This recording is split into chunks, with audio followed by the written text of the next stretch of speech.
히스기야 왕이 18장에 보니까 모세가 만들었던 놋뱀을 이렇게 부서뜨렸던 사건이 18장에 나오고 있습니다. 실은 이게 그때 당시만 히스기야가 살았던 당시만 해도 모든 것을 우상으로 섬겼던 시절이었던 것 같습니다. 그러니까 그렇게 하나님께서 좋은 정말 선한 의도로 만드는 그 쳐다만 봐도 병이 나왔던 놋뱀을 사람들이 섬기기 시작하자 히스기야 왕이 어떻게 했습니까? 그 유명하고 훌륭한 선지자가 만들어 놓은 그 놋뱀을 부서뜨리는 사건을 보면서 참 이 사람의 강단이 대단하다. 신앙이 대단하다. 믿음이 대단하다. 정말 살아생전에 선한 일을 많이 한 사람이다라는 것을 우리가 이렇게 쭉 보면서 히스기야 왕이 어떤 일들을 했었는지를 보면서 많은 것들을 깨닫게 됩니다. 오늘 본문 20장은요. 그 히스기야 왕을 대하는 묘한 시선이 그런 담긴 기록을 보여주고 있는 책입니다. 사실 오늘 본문 11절까지만 본다면 아무런 문제가 없습니다. 히스기야 왕에게 아무런 문제가 없습니다. 너무나도 선한 일들이고 좋은 일들이고 행복한 일들이 일어났습니다. 오히려 히스기야의 기도와 믿음을 훨씬 돋보이게 할 만한 사건으로 볼 수 있습니다. 그래서 많은 경우 오늘 본문을 히스기야의 응답받은 기도라는 관점으로 보기도 하고요. 그렇게 설교들을 많이 하기도 하고요. 오늘 열왕기하 20장을 읽을 때 많은 성도들이 이 장을 읽으면서 기억에 남는 것은 그 부분밖에 없습니다. 히스기야 왕이 하나님께 열심히 기도해서 기도응답을 받아서 15년을 연장받았구나. 여기에다가만 포커스를 맞추는 거예요. 사실이죠, 실은. 그게 거짓말은 아니죠. 죽을 지경에 하나님 앞에 나서서 기도해 15년의 생을 연장받았으니 개인적으로 최고의 기도응답이 아닐 수 없습니다. 또 왕이라는 사회적 자리에서도 믿음으로 살았는데 정말 믿음으로 살아서 거짓되고 우상숭배라는 것을 다 제거하면서 정말 믿음으로 살았던 왕이었는데 생명의 위기라는 개인적 차원에서도 믿음의 승리를 가져온 사건이니 얼마나 대단한 일이겠습니까?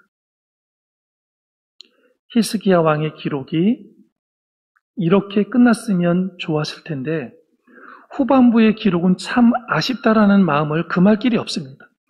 병문안 하러 온 바빌로니아 사절단에게 왕국의 온갖 보물을 어떻게 했다라는 것입니까? 왕국의 온갖 보물을 다 자랑을 했다라는 거예요. 이게 보여준 것이 아니고요. 자랑을 했다라는 거예요. 자랑을. 내가 말이야 이런 사람이야. 내가 이렇게 대단한 사람이라고 자랑을 했다라는 거예요. 그냥 자랑이 아닌 그 자랑 안에 무엇이 숨겨져 있었냐면 교만이 숨겨져 있던 거예요. 교만. 사람의 교만이 숨겨져 있었던 거예요. 이사야 선지자는 이 사건을 유다가 바빌로니아 제국에게 망하는 단초가 된 사건이라고 이야기를 해주고 있습니다. 그런 예언에 대해서 히스기야는 자기 생전에만 망하지 않는 것만으로도 참으로 다행입니다라고 여기면서 그렇게 고백을 해주고 있는 거예요. 근데 이 고백마저도 제가 읽으면서 참 아쉽다라는 생각이 드는 거예요. 너 때문에 이스라엘이 망할 것인데 그런데 히스기야가 뭐라고 말하고 있냐면 내 생전에 그런 일이 일어나지 않음으로 인해서 나는 감사합니다. 이렇게 고백을 얼마나 무책임한 이야기예요.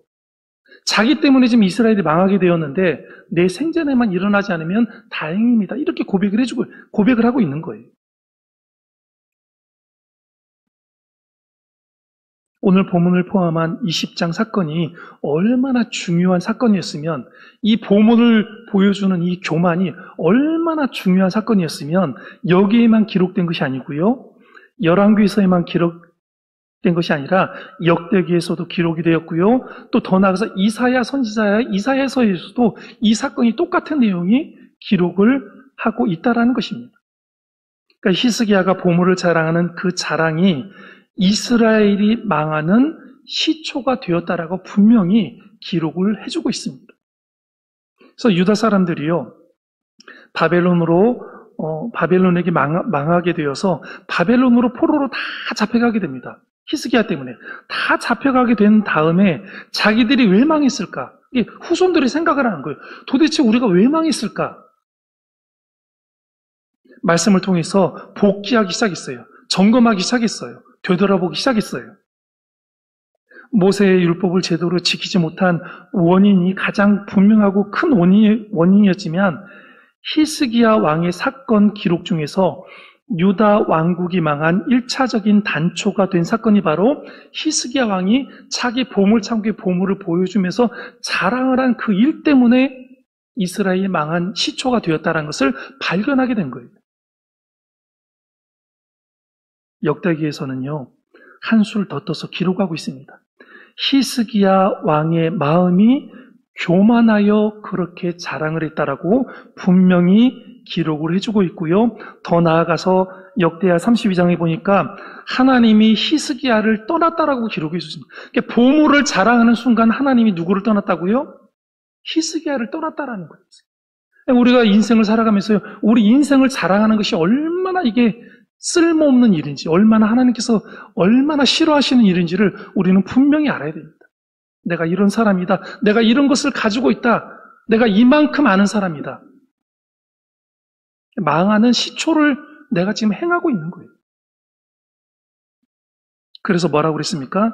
31절, 역대하 32장 31절을 보니까 그의 심중에 있는 것을 하나님께서 시험하셨다라는 거예요. 네가 그 보물을 자랑하는지 안 하는지를 하나님이 시험하셨다라는 거예요. 시험을 했는데 그 시험을 통과를 했어요? 통과 못했어요? 통과하지 못했다라는 거예요.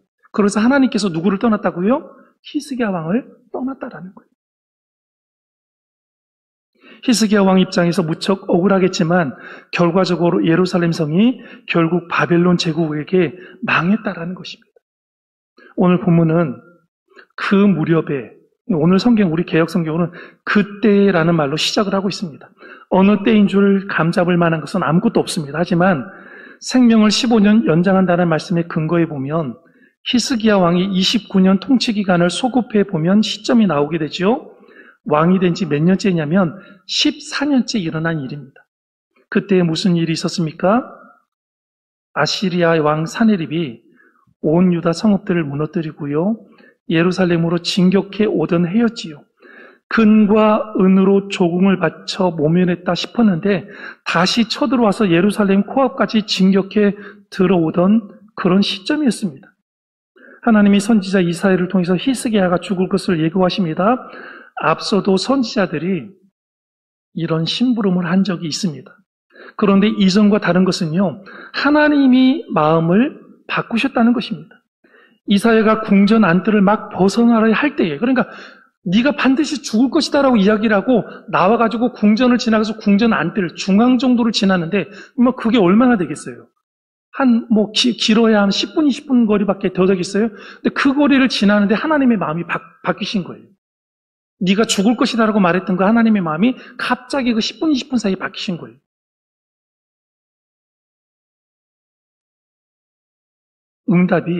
하나님의 기도의 응답이 그 정도로 빨랐다라는 거예요. 그래서 하나님께서 히스기야의 기도하는 소리를 들었고 흘리는 눈물도 보았다라고 하시면서 왕의 병을 고쳐주시겠다라고 약속을 하셨습니다. 그래서 병이 낫는다는 증거로 한 말씀을 덧붙이셨습니다. 뭘 덧붙이셨습니까? 사흘 뒤에 여호와의 집에 올라갈 수 있을 것이다라고 이야기를 했습니다. 여호와의 성전이라고 말하지 않았고 여호와의 집이라고 말을 했습니다. 집이라. 오늘 본문에서 우리가 주목해 봐야 할 것은 기도 응답으로 15년이나 생명을 연장받고 그 응답의 증표로 해 그림자가 10도 뒤로 물러나는 기적에 시선을 빼앗기면 안 된다는 것입니다. 오늘 우리 6절 말씀을 함께 같이 한번 읽어볼까요? 6절입니다. 시작. 내가 내 날에 15년을 도할 것이며 내가 너와 이 성을 아수르 왕의 손에서 구원하고 내가 나를 위하고 또 내 종 다윗을 위함으로 이 성을 보호하리라 하셨더라. 아멘. 하나님께서 히스기야 왕의 생명을 연장시키셔서 하실 일이 있으셨습니다. 왜 히스기야 왕의 생명을 15년을 연장시켜 주셨을까? 단지 그가 기도를 했기 때문에, 그가 회개를 했기 때문에 맞겠지요. 예, 맞지요. 하지만 단순히 그것 때문에 연장시켜 주시지 않았다는 거예요. 내가 너와 이 성을 아수르 왕의 손에서 구원하고 내가 나를 위하고 또 내 종 다윗을 위함으로 이 성을 보호하리라라고 하시는 내용인데요. 이 내용은 무슨 의미를 담고 있냐면 예루살렘 백성들의 확실한 목자가 되라라는 하나님의 음성이라는 거예요. 내가 너의 생명을 15년 연장시켜 준 이유는 예루살렘 성 안에 남아있는 나의 백성들의 확실한 목자가 되어서 믿음으로 그들을 잘 이끌라라는 하나님의 높은 하나님의 뜻이 담겨져 있다라는 것입니다. 그래서 히스기야를 왕으로 삼으시고 생명도 연장시켜 주셨다라고 분명히 기록을 해주고 있습니다. 하나님이 내가 너희를 보호해 줄 테니 히스기야 너는 이스라엘의 목자가 확실히 되라라는 그런 의미입니다. 히스기야는 아쉽게도 자기 왕궁은 자기의 집이라 생각을 했었고 여호와 하나님께서 계시는 곳은 성전으로 이해를 했다는 것입니다. 그러니 자기가 거하는 자기 집 왕궁의 보물을 자기 집에 온 손님에게 보여주고 자랑하는 것을 너무나도 자연스럽게 행동을 하고 있습니다. 이것은 곧 자기 집의 것들이 모두 내 것이 아니라 하나님의 것이라는 것을 잊고 있었다라는 사실입니다. 우리 안에 있는 모든 것은요, 우리가 가지고 있는 모든 것은, 우리가 지고 있는 모든 것은 바로 누구의 것이냐면, 누구의 것입니까? 내 것이에요? 하나님의 것이라는 거예요. 하나님의 것이에요. 집의 개념을 잘못 세우고 있다는 거예요. 자기가 살고 있는 그 집마저도 실은 누구의 집이냐면 누구의 집이에요? 하나님의 집인 거예요. 하나님 집. 내 것이라고 생각을 한 거예요. 내 것이라고. 내가 거하는 내 왕국은 내 것이고 성전은 누구의 것이라는 거예요? 성전은 하나님의 것이라고 잘못 오해를 하고 있었던 것이에요. 우리가 알고 있는 말 중에 항상성이라는 말이 있습니다. 항상성, 항상성이라는 말이 있는데 홈 오이스테이서스라는 말인데요. 평행을 이루는 원리다라는 말입니다. 평행. 모든 것이 평행을 이루어야 된다라는 거예요. 이 말이 우리 몸에도 잘 적용해서 늘 하는 말인데 평소에는 잘 모르다가요. 내 몸이 탈이 나면 알게 되는 생명 고유한 특성을 가리키는 말입니다. 이 항상성. 우리 몸의 온도가 일정하게 유지하는 것도 항상성 때문입니다. 체온뿐만 아니라 혈액 내의 산도와 당도 그리고 우리 몸의 물의 양도 일정량을 유지하게 해주는 특성이 바로 항상성입니다. 이 항상성이 무너지면 몸의 밸런스가 다 무너지는 거예요. 몸이 아프기 시작하는 거예요. 몸이 병들기 시작하는 거예요. 혈당이 높거나 떨어지면 당뇨가 생기게 되는 것이고요. 산도가 정상 수치를 벗어나면 신경계나 심혈관계에 이상이 생기는 일입니다. 우리 몸에 물이 부족하게 되면은요, 변비부터 시작을 해서 혼수 상태까지 이르게 되고요. 결국에는 물이 없음으로 인해서 심장 마비까지 오게 된다라고 이야기를 해주고 있습니다. 히스기야 왕이 병들었다는 것도요, 이 항상성이 무너졌다라는 말입니다. 항상성이 회복되지 못하면 사람은 반드시 죽는 것입니다. 그래서 우리는 항상 항상성이 우리 몸의 평행을 이루어야 되는 것들이 무너지지 않도록 잘 유지를 해야 되는 것입니다.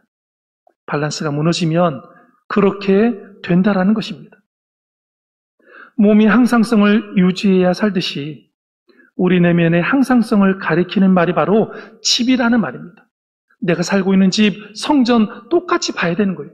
성전이 귀하면 내가 살고 있는 집도 귀한 것이고요. 성전이 하나님의 것이면 내가 살고 있는 집도 하나님의 것인 거예요. 이 말이 무슨 말이냐면 이 땅에 살아가는 동안 내 것이 있다라는 거예요, 없다라는 거예요? 내 것이 하나도 없다라는 거예요. 내가 지고 있는 것, 내가 가지고 있는 것, 내가 알고 있는 것, 어느 것 하나도 내 것이 없다라는 거예요. 다 누구의 것이라는 거예요? 하나님의 것이라는 거예요.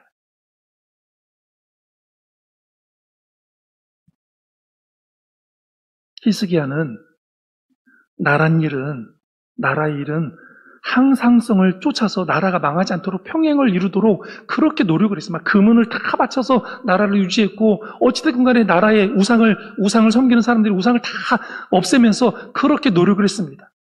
그런데 정작 자기 병은 변화를 하라라고 주신 하나님의 뜻인 줄을 모르는 거에서 문제가 생겼고, 병을 고쳐주었음에도 불구하고 왜 고쳐주는지에 대해서 그 원인을 몰랐어요.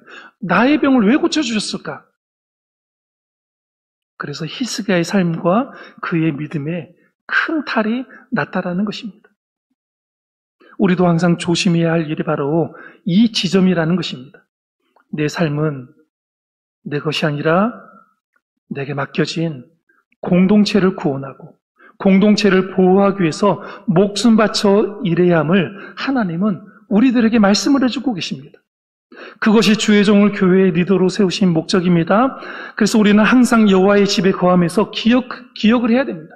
항상 여호와의 집에 거하면서, 우리 집에 거하면서, 성전에 거하면서 우리는 항상 기억을 해야 됩니다. 왜 하나님께서 나를 선택해 주셨을까? 왜 나를 먼저 불러주셨을까? 왜 나를 교회의 영적인 리더로 세워주셨을까? 왜 직분자로 세워주셨을까? 뭘 하라고 세워주셨다고요? 공동체를 보호하고 공동체를 바르게 세우라고, 공동체를 위해서 목숨을 바쳐 일하라고 그렇게 세워주셨다라는 것입니다.